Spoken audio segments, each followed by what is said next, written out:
વિદ્યાર્થી મિત્રો, આજે આપણે ઔદ્યોગિક માળખું કે જેમાં મૂડીરોકાણના આધારે જે કેવા ઉદ્યોગો જોવા મળે છે આપણને, તેમજ કે માલિકીના આધારે અને ઉત્પાદિત વસ્તુઓના આધારે અલગ અલગ જે ઉદ્યોગો જોવા મળે છે એ વિશે આજે આપણે અભ્યાસ કરીશું.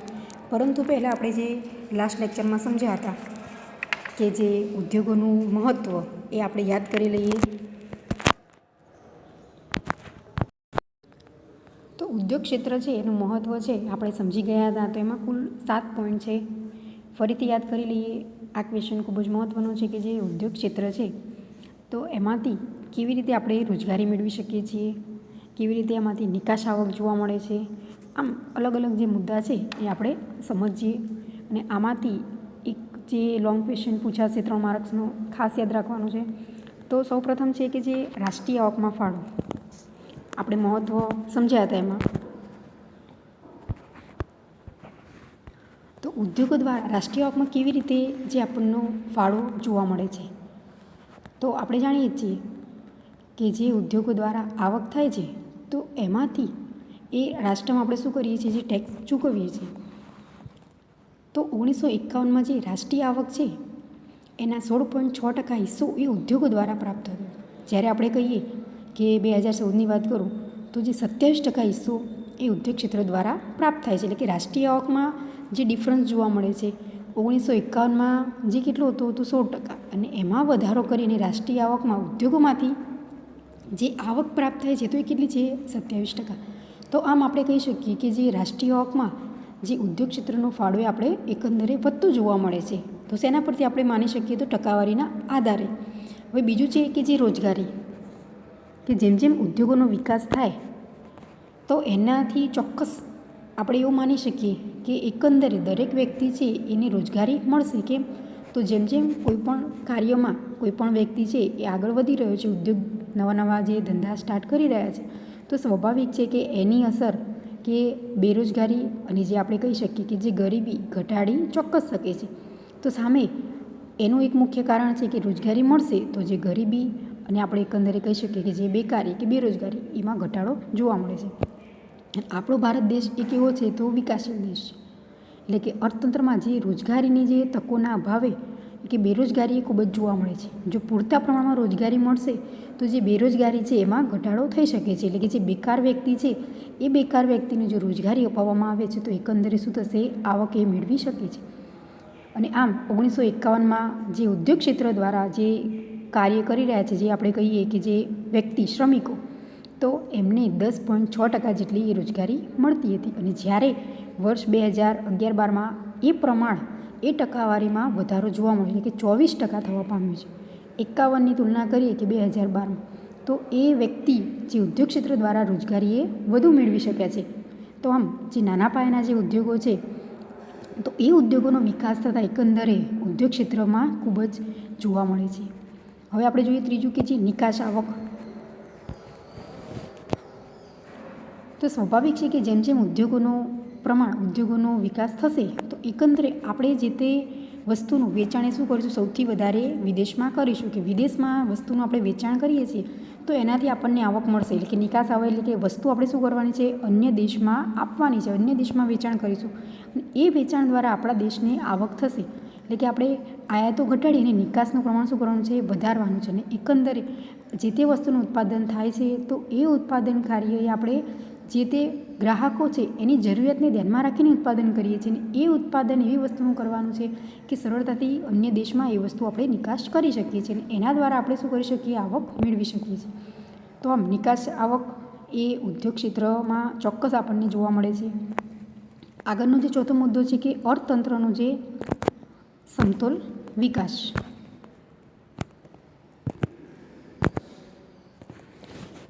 તો ઉદ્યોગ ક્ષેત્ર દ્વારા જે અર્થતંત્ર છે તો એમાં કેવી રીતે સમતોલ વિકાસ જોઈ શકીએ આપણે. તો જે લોકોની જે પ્રાથમિક જરૂરિયાતો છે એની જે માંગ છે એનું સર્જન કરવા માટે આવક, તેમજ જે આવકનો એક ભાગ છે એ બચત સ્વરૂપે હોય છે. એટલે આપણે કહી શકીએ કે જે મોજશોખની વસ્તુઓ છે એની માંગ શું જોવા મળે, વધે છે. અને એ વસ્તુઓની માંગ એ ઉદ્યોગ દ્વારા આપણે શું કરીએ, પૂરી પાડી શકીએ છીએ. અને એકંદરે આપણે એવું કહી શકીએ કે જે અર્થતંત્રનો છે એ સમતોલ વિકાસ જોવા મળે છે. એટલે કે અમુક એવા વિસ્તારો કે જ્યાં રોજગારી અને આવક સર્જી શકાતી હોય અને એના કારણે અર્થતંત્રનો વિકાસ એ ઝડપી અને જે સમતોલ જોવા મળે છે. 5મો મુદ્દો છે કે જે ખેતીનું આધુનિકરણ.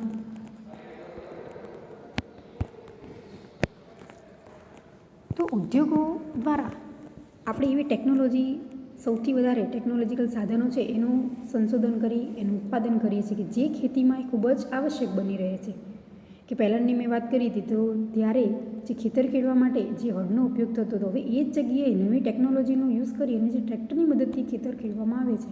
તો આ શું જોવા મળે છે કે જે ખેતીમાં આધુનિકરણ કે નવીન ટેકનોલોજીકલ જે સાધનો છે એ ઉદ્યોગો દ્વારા શું કરવામાં આવે છે, જે બહાર ઉત્પાદન કરવામાં આવે છે એ વસ્તુ ઉત્પાદન કરી અને એ અન્ય જે ખેડૂતો છે એને પહોંચાડવામાં આવે છે. એવી જ રીતે જે રાસાયણિક ખાતર છે, જંતુનાશક દવાઓ, તો આ બધી જ વસ્તુનું ઉત્પાદન એ ઉદ્યોગો દ્વારા કરવામાં આવે છે અને એના દ્વારા જે ખેડૂતોની વસ્તુ એ પહોંચતી કરાવવામાં આવે છે. ઉત્પાદન જે એકંદરે વધે છે એવું આપણે કહી શકીએ. તો એમાં સૌથી વધારે હિસ્સો એ ઉદ્યોગોનો જોવા મળે છે કે જે ખેતરના કેવી રીતે આધુનિકરણ થઈ શકે છે. આગળનો જે 6થો મુદ્દો છે કે જે અર્થતંત્રનું જે મજબૂત માળખું.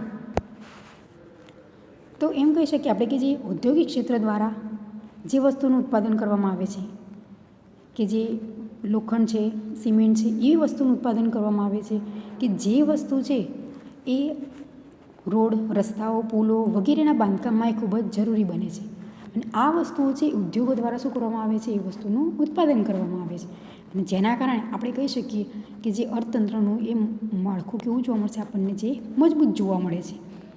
7મો મુદ્દો છે સામાજિક માળખામાં ફેરફાર. તો જે ઉદ્યોગો દ્વારા જે નવીન ઔદ્યોગિક સંસ્કૃતિનું સર્જન કરવામાં આવે છે અને એ સર્જન એવી રીતે કરવાનું છે કે જેમાં શિસ્ત, જે પરિશ્રમ, આપણે કહી શકીએ જે સ્વનિર્ભરતા, હરીફાઈ અને જે નવીન સંશોધન છે એવા ગુણોનો વિકાસ કરવાનો છે. અને એના વિકાસ થવાની સાથે જ જે આપણે કહી શકીએ કે જે સામે અન્ય વ્યક્તિ પક્ષ, તો એ પક્ષમાં જે જળવલણ, માનસિકતા, આ વ્યક્તિમાં ઘટાડો લાવી શકીએ છીએ. તો આમ જો વ્યક્તિ પોતે સ્વનિર્ભર છે, એ પોતે જાતે નિર્ણય કરી શકે છે, પરિશ્રમ કરવાની એનામાં શક્તિ છે, શિસ્તબદ્ધ તેમજ જે હરીફાઈ કરી શકવાની ક્ષમતા ધરાવે છે, તો જે સામા વ્યક્તિને પોતે શું કરી શકે છે, સારી રીતે સમજાવી શકે છે કે માનસિકતા, જળવલણ છે એમાં ઘટાડો એ લાવી શકે છે. તો એકંદરે આમ ઉદ્યોગો દ્વારા સામાજિક માળખામાં પણ ચોક્કસ ફેરફાર થઈ શકે છે. તો આ આપણે સમજ્યા એ ઉદ્યોગ ક્ષેત્રનું જે મહત્ત્વ છે. આ 7 પોઈન્ટ લખવાના રહેશે એક્ઝામમાં. હવે આપણે જોઈએ કે જે ઔદ્યોગિક માળખું. તો હવે આપણે જોઈએ નવો ક્વેશ્ચન કે જે ઔદ્યોગિક માળખું. ક્વેશ્ચન પૂછાય કે ઔદ્યોગિક માળખા વિશે સમજાવો. તો જે એના 3 જે ભાગ જોવા મળે છે, જેના 3 પ્રકારો આપણે કહી શકીએ, તો એ સમજાવવાના રહેશે. અને એમાંથી કોઈ પણ એક પણ જે જોવા મળે છે એમ કહી શકું કે જે મૂડીરોકાણના જે કદના આધારે ઉદ્યોગોના પ્રકાર છે એ સમજાવો, તો ફક્ત એ જ સમજાવવાનું રહે. જો એવો ક્વેશ્ચન પૂછાય કે ઔદ્યોગિક માળખું સમજાવો, તો 3 સમજાવવાના. પરંતુ કોઈ પણ એક એનો જે પ્રકાર પૂછાય કે માલિકીના આધારે ઉદ્યોગોના પ્રકાર સમજાવો, તો કમ્પલસરી એ જ સમજાવવાના રહેશે. એમ આમાંથી કોઈ પણ ક્વેશ્ચન પૂછાઈ શકે. હવે આપણે જોઈએ કે જે ઔદ્યોગિક માળખું છે એના કુલ 3 છે પ્રકાર. સૌપ્રથમ છે મૂડીરોકાણના કદના આધારે ઉદ્યોગોના પ્રકારો, કે એમાં કેવી રીતે ઉદ્યોગ અલગ અલગ જોવા મળે છે આપણને. જે મૂડીરોકાણ કરીએ છીએ તો એ કેટલું વધારે છે, કેટલું ઓછું જોવા મળે છે, અથવા જે મધ્યમ આપણે કહી શકીએ. તો એમ અલગ અલગ જે ઉદ્યોગો જોવા મળે છે. અને આપણે જાણીએ છીએ કે દરેક ઉદ્યોગો છે એમાં જે રોકાણ કરવું કેવું છે, આવશ્યક છે, પરંતુ અલગ અલગ જોવા મળે છે. બીજું છે કે જે માલિકીના આધારે ઉદ્યોગોના જે પ્રકારો, અને ત્રીજું છે ઉત્પાદિત વસ્તુઓના સ્વરૂપને આધારે જે પ્રકાર. તો આમ જે 3 પ્રકારો છે એમાં ઔદ્યોગિક માળખાનો સમાવેશ થાય છે. અને સેકન્ડમાં પૂછાય કે જે માલિકીના આધારે ઉદ્યોગોના પ્રકારો, તો એમાં જે જાહેર આપણે કહી શકીએ, સંયુક્ત તેમજ જે ખાતાકીય, આમ એના પ્રકારો છે. અને જે ઉત્પાદિત વસ્તુઓ, તો એમાં જે ઉત્પાદન એવું વસ્તુનું કરવામાં આવે છે કે જે વપરાશી વસ્તુ હોય અથવા તો અર્થતંત્ર. આમ 3 પ્રકારો છે જે ઔદ્યોગિક માળખામાં સમાવેશ થાય છે. અને હવે આપણે એને ડિટેલ્સમાં સમજીએ.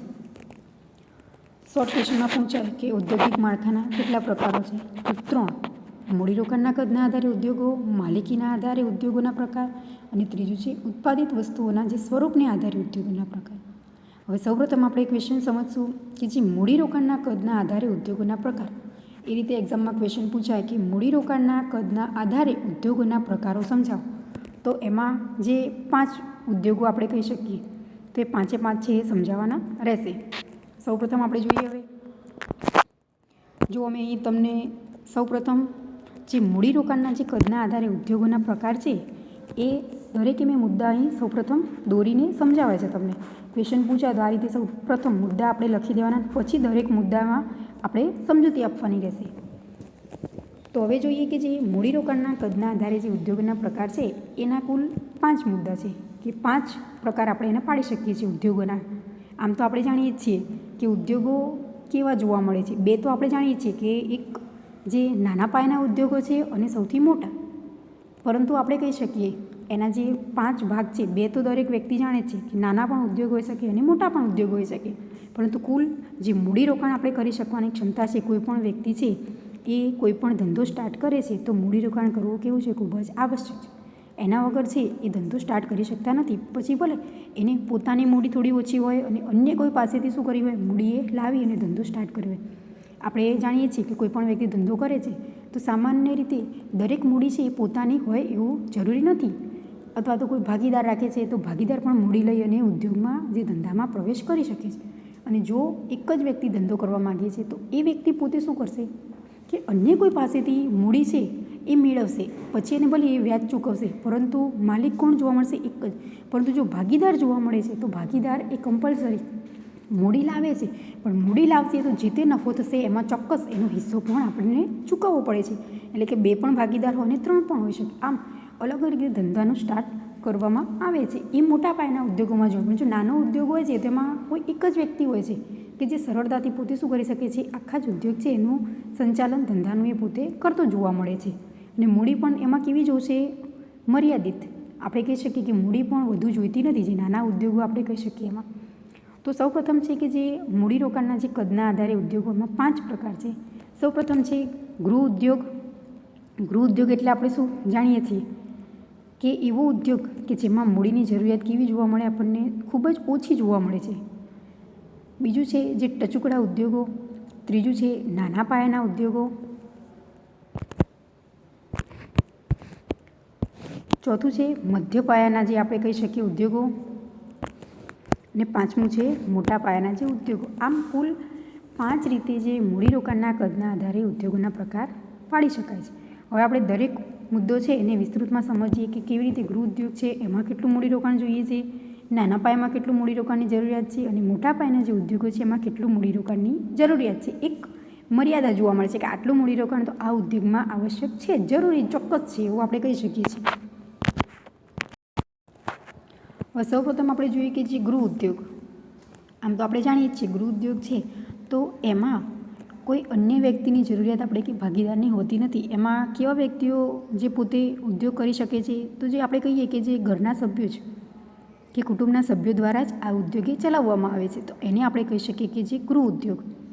અને ગૃહ ઉદ્યોગ છે તો એમાં જે સાદા ઓજારો વડે એટલે કે વીજળી યંત્રનો ઉપયોગ વગર નહિવત મૂડીરોકાણ દ્વારા આ ઉદ્યોગ છે એનું આપણે જે ચલાવીએ છીએ ગૃહ ઉદ્યોગ છે, તો એ ઉદ્યોગમાં શું જોવા મળે છે કે મોટા પાયા પર જે ટેકનિકલ યંત્રો છે અથવા વીજળી એની જરૂરિયાત અહીંયા જોવા નથી મળતી. ગૃહ ઉદ્યોગોમાં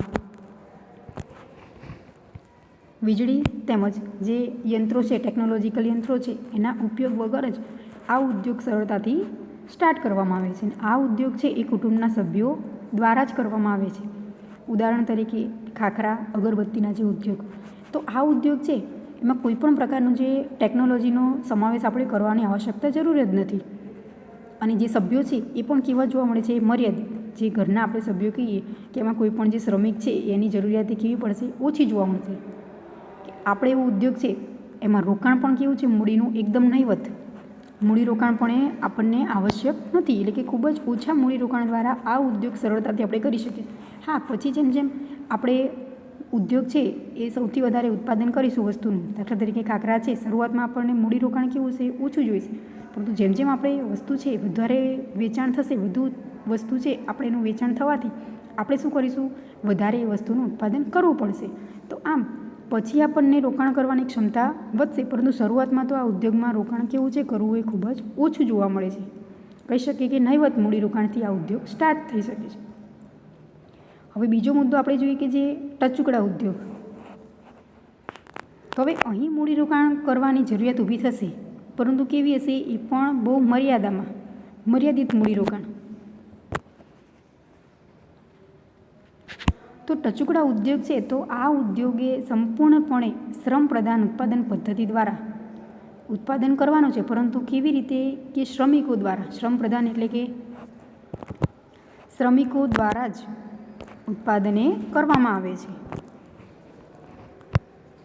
અને કુલ રૂપિયા 25 લાખથી આપણે કહી શકીએ કે 25 લાખની જે મૂડીરોકાણની મર્યાદામાં ચાલતા ઉદ્યોગો છે. ક્વેશ્ચન પૂછાય કે જે ટચુકડા ઉદ્યોગ છે એમાં કેટલું મૂડીરોકાણ કરવામાં આવે છે? તો રૂપિયા 25 લાખ સુધીનું જ મૂડીરોકાણ કરી અને આ ઉદ્યોગ સરળતાથી આપણે શરૂઆત કરી શકીએ છીએ, કે બહુ મૂડીની જરૂરિયાત નથી. જુઓ, જ્યારે ગૃહ ઉદ્યોગ છે એમાં તો મૂડી છે એનું રોકાણ કરવું કેવું છે? જરૂરી છે જ નહીં. આપણે સામાન્ય રીતે જે તે આપણી પાસે બચત હોય એમના દ્વારા પણ આપણે શું કરીએ છીએ? વસ્તુ છે એ રો મટીરિયલ લાવી અને એ વસ્તુ સરળતાથી આપણે ઉત્પાદન કરી શકીએ છીએ, એના વેચાણ દ્વારા આપણે એક મેળવી શકીએ છીએ, આવક સરળતાથી આપણને મળી શકે છે. પરંતુ ટચુકડા ઉદ્યોગ છે એમાં મૂડીરોકાણ કેવું છે? થોડુંક કરવું એ જરૂરી છે, પરંતુ કેટલી મર્યાદા છે? તો 25 લાખની. દાખલા તરીકે જે ધાતુ, માટી વગેરેના જે ઉદ્યોગો છે, આપણે એવું કહી શકીએ કે જે કલાત્મક ચીજ વસ્તુઓ છે એવી વસ્તુનું ઉત્પાદન કરતા ઉદ્યોગો એટલે કે જે ટચુકડા ઉદ્યોગો. હવે ત્રીજો મુદ્દો છે કે જે નાના પાયાના ઉદ્યોગો, તો એમાં કેટલું મૂડીરોકાણ કરવામાં આવશે? આમાંથી શોર્ટ ક્વેશ્ચન પૂછાઈ શકે. જો આખો લોંગ ક્વેશ્ચન તો પૂછાશે જ કે ઔદ્યોગિક માળખું એટલે શું, અથવા તો એમાંથી જે 3 પ્રકાર છે એમાંથી કોઈ પણ એક પ્રકાર પૂછાય કે મૂડીરોકાણના કદના આધારે ઉદ્યોગના પ્રકાર સમજાવો. પરંતુ એના અંદર જે સબ પોઈન્ટ છે આપણે જે સમજીએ છીએ એમાંથી શોર્ટ ક્વેશ્ચન પૂછાશે. તો એ શોર્ટ ક્વેશ્ચન એવી રીતે પૂછાય કે જે ટચુકડા ઉદ્યોગ છે એમાં કેટલું મૂડીરોકાણ આવશ્યક છે, જે એક VSQ પૂછાશે એમાં પૂછાઈ શકે છે. હવે આવે છે કે જો નાના પાયાના જે ઉદ્યોગો છે તો એમાં કેટલું મૂડીરોકાણ કરવામાં આવે છે? તો દરેકનું જે મૂડીરોકાણ છે દરેક ઉદ્યોગોમાં એ યાદ રાખવું કેવું છે? ખૂબ જ જરૂરી છે. હવે નાના પાયાના જે ઉદ્યોગો છે એમાં રૂપિયા 25 લાખથી વધુ અને રૂપિયા જે 5 કરોડથી ઓછું મૂડીરોકાણ કરવામાં આવે છે. જે નાના પાયાના ઉદ્યોગો છે એમાં કેટલું મૂડીરોકાણ કરવાનું હોય છે? તો રૂપિયા 25 લાખથી વધારે અને રૂપિયા 5 કરોડથી ઓછું એટલું મૂડીરોકાણ એ નાના પાયાના ઉદ્યોગોમાં કરવામાં આવે છે. માત્ર શ્રમ પ્રધાન ઉત્પાદન પદ્ધતિનો ઉપયોગ કરતું હોય અને મોટા ઉદ્યોગોને સહાયક હોય તેવા ઉદ્યોગો. અહીં એવી વસ્તુનું ઉત્પાદન કરવાનું છે કે જે ઉત્પાદન આપણે કરીશું જે વસ્તુનું, એ વસ્તુ શું થશે? અન્ય ઉદ્યોગોમાં એ રો મટીરિયલ તરીકે વપરાશે. ખાસ ફરીથી કહું કે આપણે એવી વસ્તુનું ઉત્પાદન કરવાનું છે નાના પાયાના ઉદ્યોગોમાં શ્રમ પ્રધાન ઉત્પાદન પદ્ધતિ એટલે કે શ્રમિકો દ્વારા જ, પરંતુ એ વસ્તુ ઉત્પાદિત આપણે જે કરીશું એ વસ્તુ અન્ય ઉદ્યોગ એટલે કે જે મોટા પાયાના ઉદ્યોગ છે તેમજ જે મધ્ય તો એમાં આ વસ્તુ છે ચોક્કસ એનો ઉપયોગ એ આવશ્યક જોવા મળે છે. એટલે આપણે કહી શકીએ કે એ જે વસ્તુનું ઉત્પાદન થશે આ ઉદ્યોગો દ્વારા એ ચોક્કસ રીતે અન્ય ઉદ્યોગો છે એને મદદરૂપ થશે. દાખલા તરીકે જે ઓજારો, વપરાશી વસ્તુનું ઉત્પાદન કરતા જે ઉદ્યોગો. હવે જુઓ, જે યંત્રો છે એનું આપણે ઉત્પાદન કરીએ છીએ જો નાના પાયાના ઉદ્યોગોમાં, તો એ યંત્રો દ્વારા જે મોટા પાયાના ઉદ્યોગો છે એમાં ચોક્કસ એ જે ટેકનિકલ યંત્ર છે એનો ઉપયોગ કરવામાં આવે છે. તો જે મોટા પાયાના ઉદ્યોગોમાં શું થયું? આ જે યંત્ર છે એ ખૂબ જ આવશ્યક છે. કેમ? તો એના દ્વારા જે તે વસ્તુ છે એનું ઉત્પાદન કરવામાં આવે છે. પણ નાના પાયાના જે ઉદ્યોગો છે એમાં શેનું ઉત્પાદન કરવામાં આવે છે? જે ટેકનિકલ સાધનોનું બનાવવામાં આવે છે. આપણે કહીએ કે ઓજારો, કે જે નાના નાના સ્પેર પાર્ટ આપણે કહી શકીએ. તો એ વસ્તુનું જરૂરિયાત એ મોટાના ઉદ્યોગોમાં સરળતા રીતે કરવામાં આવે છે. એટલે કે મધ્યમ અને મોટા પાયાના ઉદ્યોગોમાં ચોક્કસ આ વસ્તુનો ઉપયોગ કરવો કેવો બની જશે? આવશ્યક બની જશે. કેમ? જો એ નહીં કરવામાં આવે તો ઉત્પાદન એ કેવું થશે? આપણે કરી શકતા નથી. દાખલા તરીકે હું વાત કરું કે જે આપણે પંખા બનાવીએ છીએ તો એ પંખાની બનાવટમાં કે જે નાના નાના સ્ક્રૂ છે એનું જે ઉત્પાદન કરવામાં આવે છે એટલે કે એ અલગ અલગ જગ્યાએથી શું કરવામાં આવે છે? એકત્ર કરવામાં આવે છે. પછી એ વસ્તુનું જે મટીરિયલ બધું ભેગું કરી અને પછી એ વસ્તુ છે જોઈન્ટ કરવામાં આવે છે. તો આમ દરેક વ્યક્તિ છે એ બધું જ વસ્તુનું ઉત્પાદન પોતે કરતા નથી. એ શું કરે છે? અન્ય ઉદ્યોગો દ્વારા જે તે વસ્તુ ઉત્પાદન રો મટીરિયલ મળી રહે છે તો એ ચોક્કસ મેળવી લેશે અને પછી એ બધું જ રો મટીરિયલ ભેગું કરી અને છેલ્લે એ ફાઇનલ વસ્તુ છે પ્રોડક્શને તૈયાર કરતા જોવા મળે છે. તો આમ આવી રીતે ઉદ્યોગોએ થતા જોવા મળે છે આપણને. એટલે ચોક્કસ એમ કહી શકીએ કે જે નાના પાયાના ઉદ્યોગો છે તેમાં એવી વસ્તુનું ઉત્પાદન કરવામાં આવશે કે જે અન્ય ઉદ્યોગો છે એને મદદરૂપ થઈ શકે છે, એવી વસ્તુઓ કે જે યંત્રો કહીએ આપણે. તો આમાં પૂછાય ક્વેશ્ચન કે નાના પાયાના ઉદ્યોગો છે એમાં કેટલું મૂડીરોકાણ જરૂરી છે? તો 25 લાખથી વધારે અને જે 5 કરોડથી ઓછું એટલું મૂડીરોકાણ છે એ આ ઉદ્યોગોમાં આવશ્યક ચોક્કસ જોવા મળે છે. એનાથી વધારે મૂડીરોકાણની જરૂરિયાત નથી. હા, જેમ જેમ મોટા પાયાના ઉદ્યોગો છે એમાં મૂડીરોકાણનું પ્રમાણ કેવું થશે? વધતું જશે. અને જેમ જેમ નાના પાયાના જે ઉદ્યોગો છે એમાં મૂડીરોકાણ સેકન્ડરી કેવું જોવા મળે? આપણને ઘટતું જોવા મળે છે. એટલે કે વધુ મૂડીરોકાણની જરૂરિયાત અહીં જોવા નથી મળતી. ઓછા મૂડીરોકાણથી પણ એ જ વસ્તુનું ઉત્પાદન થઈ શકે છે. જે ટેકનિકલ યંત્રો છે એ વસ્તુનું ઉત્પાદન એ કેવું છે કે જે ઓછું મૂડીરોકાણ છે તો પણ સરળતાથી એ થઈ શકે છે. આપણે એ જ રીતે હું તમને બીજું વાત કરું કે કોઈપણ જે ટેકનિકલ જે યંત્રો છે એનો ઉપયોગ એ મોટા ઉદ્યોગોમાં જોવા મળે છે. દાખલા તરીકે વાત કરું કે જે આપણે જાણીએ છીએ કે જે લેપટોપ કે કહી શકીએ કે પીસી, તો એ વસ્તુ છે એ આપણે ખરીદી કરવા જઈએ છીએ તો એ આપણને તૈયાર સરળતાથી મળી શકે છે. પરંતુ એવી પણ જે વ્યક્તિઓ છે કે એ બધી વસ્તુઓ જે અંદરનું જે મટીરિયલ જે સ્પેરપાર્ટો અંદર જે જોઈન્ટ કરી અને પછી એ પીસીનું શું કરે છે? પોતે વેચાણ કરતા જોવા મળે છે. તો આમ જે અલગ અલગ જે અંદરના જે સ્પેરપાર્ટો છે એ અન્ય જે તે વ્યક્તિ બનાવે છે એની પાસેથી પોતે શું કરે છે? ખરીદી કરે છે. દરેક વસ્તુની ખરીદી કરી અને પછી એ અંદર જોઈન્ટ કરે છે. પછી આખું જ ઉત્પાદન છે એ શું કરવામાં આવે છે? વેચવામાં આવે છે. તો આમ જે ટેકનિકલ જે વસ્તુઓ છે એની બનાવટ ચોક્કસ રીતે કોઈ મોટા ઉદ્યોગોમાં થાય છે, પરંતુ જે નાના નાના એના અંદર જે સ્પેરપાર્ટો વસ્તુઓ છે, જે ટેકનિકલ સાધનો, એની જરૂરિયાત કોણ પૂરી પાડી શકે છે? તો કે જે નાના પાયાના જે ઉદ્યોગો છે એ વસ્તુ ઉત્પાદન કરે છે અને પછી એ મોટા પાયાના ઉદ્યોગોને પોતે શું કરે છે? આપે છે અને એના દ્વારા આ ઉત્પાદને હાથ ધરવામાં આવે છે.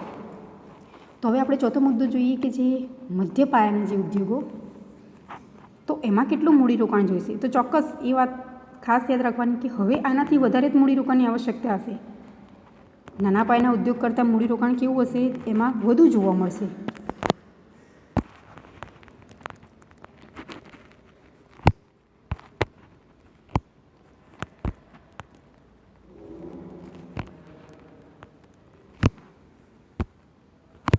તો મધ્ય પાયાના ઉદ્યોગો છે એમાં મૂડીરોકાણ છે એ ₹5 કરોડથી વધુ અને 10 કરોડથી જે ઓછું એટલી મૂડીનું જે રોકાણ કરવામાં આવે છે.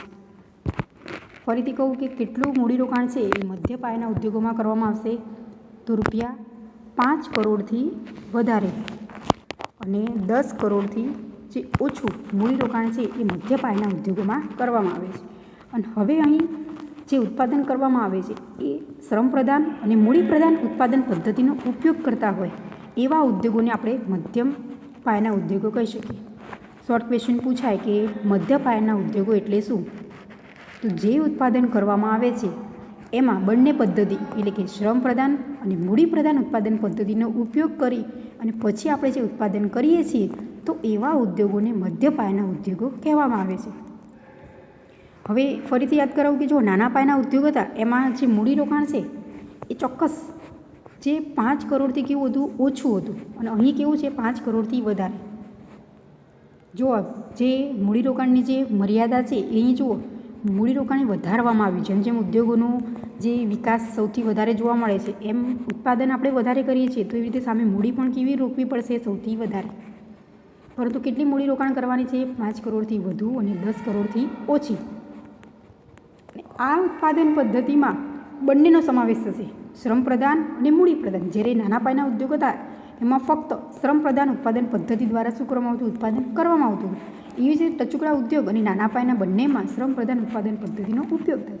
પરંતુ જે મધ્ય પાયાના ઉદ્યોગો છે તો એમાં શ્રમપ્રધાન અને મૂડીપ્રધાન ઉત્પાદન પદ્ધતિના ઉપયોગ દ્વારા આપણે ઉત્પાદને હાથ ધરવામાં આવે છે. તો હવે એનું જે ઉદાહરણ છે કે જે યંત્રો, જે રસાયણો, ઇલેક્ટ્રોનિક સાધનો વગેરેના જે ઉદ્યોગો, તો આ ઉદ્યોગો છે એ મધ્યના આપણે કહી શકીએ કે જે મધ્ય પાયાના જે ઉદ્યોગો છે એમાં જે યંત્રો છે, જે રસાયણનું ઉત્પાદન કરવામાં આવે છે, આપણે કહીએ કે કેમિકલ્સ, તો એવા બધા ઉદ્યોગોને આપણે મધ્ય પાયાના ઉદ્યોગોમાં સમાવેશ થઈ શકે છે. તેમજ જે ઇલેક્ટ્રોનિક જે સાધનો, તો એ વસ્તુ છે એ અન્ય ઉદ્યોગોમાં શું થશે? આપણને ઉત્પાદન જોવા મળે છે. આપણે એ વસ્તુ છે એનો યુઝ કરી શકીએ છીએ. પરંતુ આમાં પદ્ધતિ છે એ બંને વાપરવામાં આવશે કે જે શ્રમ પ્રધાન અને મૂડી પ્રધાન ઉત્પાદન પદ્ધતિ. તો આમ આ મધ્ય પાયાના ઉદ્યોગો છે એમાં જે રોકાણ કરવાની જે મર્યાદા આપણે કહીએ કે ઓછામાં ઓછું રોકાણ કેટલું કરવું પડશે, તો 5 કરોડથી વધારે કે 5 કરોડ તો રોકાણ જોઈશે જ, અને સૌથી વધારેમાં વધારે કે 10 કરોડ છે ત્યાં સુધીનું આપણે કરી શકીએ છીએ. એટલે કે મધ્ય પાયાના ઉદ્યોગો છે એમાં 5 કરોડથી વધુ અને 10 કરોડથી જે ઓછી મૂડી રોકાણ કરવામાં આવે છે, અને એના દ્વારા ઉત્પાદન આપણે શું કરી શકીએ છીએ, હાથ ધરી શકીએ છીએ.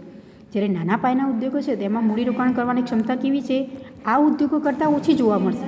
એટલે કે 5 કરોડથી કેવું મૂડી રોકાણ કરવાનું છે, ઓછું, અને 25 લાખથી 5 કરોડની વચ્ચે જે રોકાણ કરવામાં આવશે તો એ નાના પાયાના, અને 5 કરોડથી 10 કરોડની વચ્ચે જે રોકાણ થશે તો એ કેવું રોકાણ છે, એ ઉદ્યોગોએ મધ્ય પાયાના ઉદ્યોગોએ. હવે આપણે જોઈએ કે જે પાંચમું કે જે મોટા પાયાના ઉદ્યોગોએ,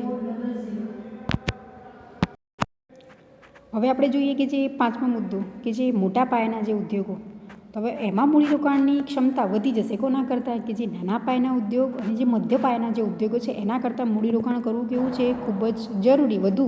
કેમ કે ઉદ્યોગ કેવો છે, આપણો જે મોટા પાયાના ઉદ્યોગ છે, માટે ચોક્કસ રીતે આપણે કહી શકીએ કે જે મૂડીરોકાણ છે એની ક્ષમતા વધી જશે. તો હવે કેટલું આમાં મૂડીરોકાણ જોઈશે, તો આ ઉદ્યોગોમાં જે મૂડીરોકાણ છે એ ₹10 કરોડથી વધુ મૂડીરોકાણનો જે આપણે ઉપયોગ થતો જોવા મળે છે. તો કેટલું મૂડીરોકાણ આવશ્યક છે, તો 10 કરોડથી વધારે. સ્વાભાવિક છે કે જે નાના પાયાના અને મધ્ય પાયાના જે ઉદ્યોગો કરતાં મૂડીરોકાણની ક્ષમતા અહીંયા કેવી જોવા મળશે આપણને, વધારે. કેમ કે ઉત્પાદન આપણે એવી વસ્તુનું કરવાનું છે કે જેમાં મૂડી હોવી કેવી છે, આવશ્યક છે. એના વગર આપણે ઉત્પાદન કરી જ નથી શકતા. તો આ ઉદ્યોગ છે એ મૂડી પ્રધાન ઉત્પાદન પદ્ધતિનો વધુ પડતો આપણે ઉપયોગ કરીએ છીએ. કેમ, તો સ્વાભાવિક છે, મૂડીરોકાણ આપણે જોઈ શકીએ છીએ કેટલું, 10 કરોડથી વધારે. તો આ ઉત્પાદન પદ્ધતિ કઈ આપણે વાપરીશું સૌથી વધારે, મૂડી પ્રધાન ઉત્પાદન પદ્ધતિ, કે એનો ઉપયોગ કરી અને આપણે શું કરવાનું છે, ઉત્પાદને હાથ ધરવાનું છે. માટે આપણે કહી શકીએ કે આ ઉદ્યોગો છે મોટા પાયાના ઉદ્યોગો. શોર્ટ ક્વેશ્ચન પૂછાય કે મોટા પાયાના ઉદ્યોગો એટલે શું, તો મોટા પાયાના ઉદ્યોગ એટલે કે એવા ઉદ્યોગો કે જેમાં મૂડીરોકાણ છે એ 10 કરોડથી વધારે, અને જે ઉત્પાદન આપણે કરીએ છીએ એ પદ્ધતિએ મૂડી પ્રધાન ઉત્પાદન પદ્ધતિનો ઉપયોગ કરી અને જે વસ્તુ છે એનું ઉત્પાદન કરીએ છીએ, તો એવા ઉદ્યોગોને આપણે મોટા પાયાના ઉદ્યોગો કહી શકીએ છીએ. ફરીથી વ્યાખ્યા બોલું કે મોટા પાયાના ઉદ્યોગો એટલે શું, તો જે ઉદ્યોગમાં મૂડીરોકાણ છે એ 10 કરોડથી વધારે અને મૂડી પ્રધાન જે ઉત્પાદન પદ્ધતિનો ઉપયોગ કરી અને આપણે જે વસ્તુ છે એનું ઉત્પાદન કરીએ છીએ, તો એવા ઉદ્યોગોને જે મોટા પાયાના ઉદ્યોગો આપણે કહી શકીએ છીએ. દાખલા તરીકે જે રેલવેના સાધનો અને મોટા વાહનો વગેરે. હવે એવી વસ્તુનું આપણે ઉત્પાદન કરીએ છીએ, જુઓ કે જે રેલવેના સાધનો, તો ચોક્કસ રીતે આમાં મૂડીરોકાણ કેવું જોઈશે, સૌથી વધારે. અને મોટા જે વાહનો કે વ્હીકલ આપણે કહી શકીએ કે જે મોટી લક્ઝરીઝ કારનું ઉત્પાદન કરીએ છીએ, અથવા અન્ય કોઈ પણ જે વ્હીકલ છે કે જે વજનમાં પણ હેવી હોઈ શકે, એવા વસ્તુનું ઉત્પાદન કરવા માટે મૂડીરોકાણ કેવું જોઈએ છે આપણને, સૌથી વધારે. કે આપણે માલ સામાનની હેરફેર કરવા માટે વસ્તુનું ઉત્પાદન કરીએ છીએ, કે દાખલા તરીકે જે ટ્રક, તો ચોક્કસ એ વસ્તુનું ઉત્પાદન કરવા માટે મૂડીરોકાણની ક્ષમતા કેવી જોઈશે આપણા પાસે, વધારે. તો જ આપણે વસ્તુ ઉત્પાદન કરી શકીએ છીએ. જો અદરવાઇઝ એ આપણી પાસે મૂડીરોકાણ નથી, તો આપણે નાના પાયાના વસ્તુનું જ ઉત્પાદન કરી શકીશું. એટલે ચોક્કસ મૂડીરોકાણ વધારે તો વસ્તુ છે આપણે કહી શકીએ કે જે મોટા પાયાના ઉદ્યોગો. હવે હું ફરીથી યાદ કરી દઉં તમને, આ ક્વેશ્ચન ખૂબ જ મહત્ત્વનો છે. જો આમાંથી શોર્ટ ક્વેશ્ચન પણ પૂછાઈ શકે છે, અથવા એનો અર્થ પણ પૂછાય કે ટચુકડા ઉદ્યોગ એટલે શું, નાના પાયાના ઉદ્યોગ એટલે શું, મોટા ઉદ્યોગ શું, ગૃહ ઉદ્યોગ કોને કહી શકીએ, અને મધ્ય પાયાના જે ઉદ્યોગ, કોઈ પણ ક્વેશ્ચન પૂછાય અને એમાં જે મૂડીરોકાણની ક્ષમતા છે એ દરેકમાં કેવી છે, અલગ અલગ છે. ફરીથી યાદ કરી દઉં કે જ્યારે આપણે મોટા પાયાના ઉદ્યોગો છે એમાં મૂડીરોકાણ જો સૌથી વધારે છે, કેટલું, 10 કરોડથી વધારે. અને જ્યારે સૌથી ઓછું મૂડીરોકાણ એ શેમાં જોવા મળશે, તો ગૃહ ઉદ્યોગોમાં. તેમાં મૂડીરોકાણ છે જરૂરી નથી, એટલે કે નહીવત. આપણી પાસે જેટલી મૂડી છે એમાંથી એકંદરે આપણે સરળતાથી વસ્તુ છે એનું ઉત્પાદન કરી શકીએ છીએ. એ વસ્તુનું ઉત્પાદનને આપણે કહીએ કે જે ગૃહ ઉદ્યોગ, કે એમાં મૂડીનું રોકાણ એ ખૂબ જ ઓછું જોઈએ છે. જ્યારે ટચુકડા ઉદ્યોગ છે તેમાં મૂડીરોકાણ છે એ 25 લાખની આપણે મર્યાદા છે, એટલે કે 25 લાખ હોય તો એ આપણે સરળતાથી ઉત્પાદન વસ્તુનું કરી શકીએ છીએ. અને એમાં ઉત્પાદન પદ્ધતિ કેવી છે, તો શ્રમ પ્રધાન, મૂડી પ્રધાન છે જ નહીં. મૂડી પ્રધાન ક્યારે આવશે, કે સૌથી વધારે રોકાણ કરવાની ક્ષમતા વધુ હોય, તો એવા ઉદ્યોગોમાં મૂડી પ્રધાન ઉત્પાદન પદ્ધતિનો ઉપયોગ થશે. જ્યારે નાના પાયાના ઉદ્યોગો છે તેમાં ટચુકડા ઉદ્યોગથી વધારે એટલે કે 25 લાખથી વધારે અને 5 કરોડથી ઓછું મૂડીરોકાણ છે કરવામાં આવે છે ચોક્કસ રીતે. જ્યારે મધ્ય પાયાના ઉદ્યોગો છે તેમાં મૂડીરોકાણ કરવાની ક્ષમતા જો વધતી જશે. કેટલું મૂડીરોકાણ છે મધ્ય પાયાના ઉદ્યોગોમાં? તો 5 કરોડથી વધુ અને 10 કરોડથી જે ઓછું મૂડીરોકાણ એ કરવામાં આવે છે. તો એવા ઉદ્યોગને આપણે કહી શકીએ જે મધ્યમ ઉદ્યોગો. અને આમાં જે ઉત્પાદન પદ્ધતિ છે એ બંને જોવા મળે છે. કઈ?